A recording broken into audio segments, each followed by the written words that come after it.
సారించి మన ముఖ్యమంత్రి గారు ఎన్నో కోట్ల రూపాయలు మరి ఖర్చు పెట్టి ముందుకు తీసుకెళ్తూ గ్రామీణ ప్రాంత ప్రజలు నిరుపేదలు బాగుపడాలనేటువంటి ఒక లక్ష్యంతో ఆయన మరి పరిపాలన చేస్తూ ఉంటే చూసి ఓర్వలేని వాళ్ళు ఈరోజు చాలా మాటలు మాట్లాడుతూ ఉన్నారు. వాళ్ళు వచ్చినప్పుడు మీరు ఒకటే అడగండి, మరి మీరు 3000 యువతకి ఇస్తామన్నారు, నిరుద్యోగ భృతి ఇచ్చారా? 3 ఎకరాల భూమి ఇస్తామన్నారు, మీరు ఇచ్చారా? ఇంటికొక ఉద్యోగం ఇస్తామన్నారు, మీరు ఇచ్చారా? డబుల్ బెడ్రూమ్ ఇండ్లు ఇస్తామన్నారు, మీరు ఇచ్చారా? ఇలా అడుక్కుంటూ పోతే మరి చాలా వాళ్ళు మనకు ఇచ్చిన హామీలు నెరవేర్చలేదు. మరి ఈరోజు 2.5 సంవత్సరాలు కాలేదు, ఇంకా 2.5 సంవత్సరాల పరిపాలనా కాలం కాంగ్రెస్ పార్టీకి ఉన్నా కూడా ఇంకా నెరవేర్చలేదు. హామీలు అనేటువంటి మాట్లాడే హక్కు వాళ్ళకు లేదు. 10 సంవత్సరాల్లో అమలు చేయని వాళ్ళు 2.5 సంవత్సరాల్లో కాంగ్రెస్ పార్టీని అమలు చేయమని నిలదీసేటువంటి నైతిక హక్కు వాళ్ళకు లేదు అనే విషయాన్ని మీరందరూ కూడా గుర్తించుకోవాల్సిన అవసరం ఉన్నది.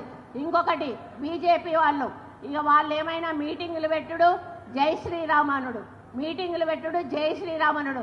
మరి జై శ్రీరామ్ అంటే పైనుంచి ఏమన్నా పైసలు పడుతున్నాయా, లేకపోతే ఏమన్నా మనకు పథకాలు వస్తానయా, ఇంకేమన్నా వస్తానయా అంటే ఏమీ లేదు. తీసుకొస్తారు, మోడీతో మీటింగ్ పెట్టిస్తారు, 4 హిందీలో మాటలు మాట్లాడిస్తారు, ఎల్లగొడతారు. ఇక్కడ ఉన్నటువంటి 2 మంత్రులు సపోర్ట్ చేయరు, ఇక్కడ ఉన్నటువంటి జిల్లా అధ్యక్షుడు సపోర్ట్ చేయడు.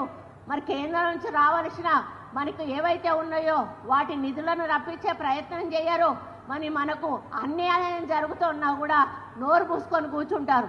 ఈరోజు గోదావరి పుష్కరాలు జరుగుతూ ఉన్నాయి, పక్క రాష్ట్రానికి కోట్ల రూపాయలు మరి నిధులు విడుదల చేశారు. మన తెలంగాణకు 1 రూపాయి కూడా విడుదల చేయలేదు.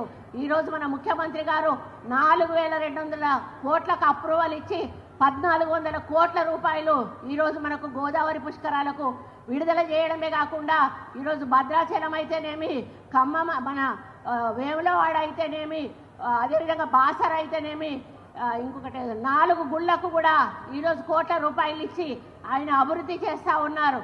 కాబట్టి మన ముఖ్యమంత్రి గారు ప్రతి అంశాన్ని కూడా ఆలోచించి నిర్ణయం తీసుకొని అందరికీ కూడా మరి న్యాయం జరిగే విధంగా ఈ పరిపాలనను ముందుకు తీసుకుపోతా ఉన్నారు.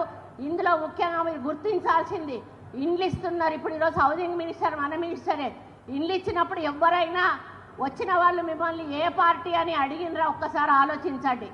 అడగలేదు కదా. నిరుపేదనా కాదా, ఇంటికి అర్హుడా కాదా అనే ఫోటో తీశారు. కానీ పోయిన వాళ్ళు ఏం చేశారు, ఓన్లీ టీఆర్ఎస్ వాళ్ళకు మాత్రమే వాళ్ళు ఇవ్వాలనుకున్నవి ఇచ్చారు, కాంగ్రెస్ పార్టీ వాళ్ళకి ఇవ్వలేదు. కానీ గెలిచిన తర్వాత ప్రభుత్వం ప్రజలందరికీ కూడా న్యాయం చేయాలి కాబట్టి మన ముఖ్యమంత్రి గారు నిరుపేదలకు న్యాయం చేయాలనేటువంటి ఒక లక్ష్యంతో పార్టీలకు అతీతంగా ఈరోజు పనులు చేస్తున్న సందర్భంలో చూసి ఓర్చుకోలేని బీజేపీ టీఆర్ఎస్ వాళ్ళు మన మీద మరి లేనిపోని విమర్శలు చేసి అవి ప్రజలు నమ్ముతారని చెప్పి మాట్లాడుతూ ఉన్నారు. మరి వాటిని మీరెవ్వరు కూడా నమ్మకండి. నమ్మితే మళ్ళీ కూడా 10 సంవత్సరాలు మనం వెనక్కిపోతాం తప్పితే మరి మనల్ని అభివృద్ధి వైపు పోనివ్వరు. కాబట్టి అటువంటి వారికి సమాధానం చెప్పాలంటే మనమందరం కూడా మళ్ళీ కాంగ్రెస్ పార్టీని రాబోయే ఏ ఎన్నికల్లోనైనా గెలిపించుకోవాల్సిన బాధ్యత మనందరి మీద ఉంది. మన ముఖ్యమంత్రి గారికి అండగా నిలవలసిన అవసరం కూడా అందరికీ ఉంది. కాబట్టి మీరందరూ కూడా ఈ ప్రభుత్వాన్ని సపోర్ట్ చేస్తూ మరి మనం ఇస్తున్న పథకాలను అందుకుంటూ మీరందరూ కూడా ఎంతో హ్యాపీగా మరి ప్రభుత్వాన్ని ముందుకు నడిపించాలని, మా వెంట నడవాలని, మీకే ఇబ్బంది ఉన్నా కూడా ఇక వేదిక మీద ఇంతమంది మేము ఉన్నాము, మాలో అందరము కూడా మీ యొక్క సమస్యల పరిష్కారానికి కృషి చేస్తామని మన పెద్దన్న శ్రీనివాస్ రెడ్డి అన్న మరి ఏ సమస్య చెప్పినా కూడా నిమిషాల మీద ప్రభుత్వం తరఫున అవి మనకు సమస్య పరిష్కారం చేసి చూపిస్తూ ఉన్నారు.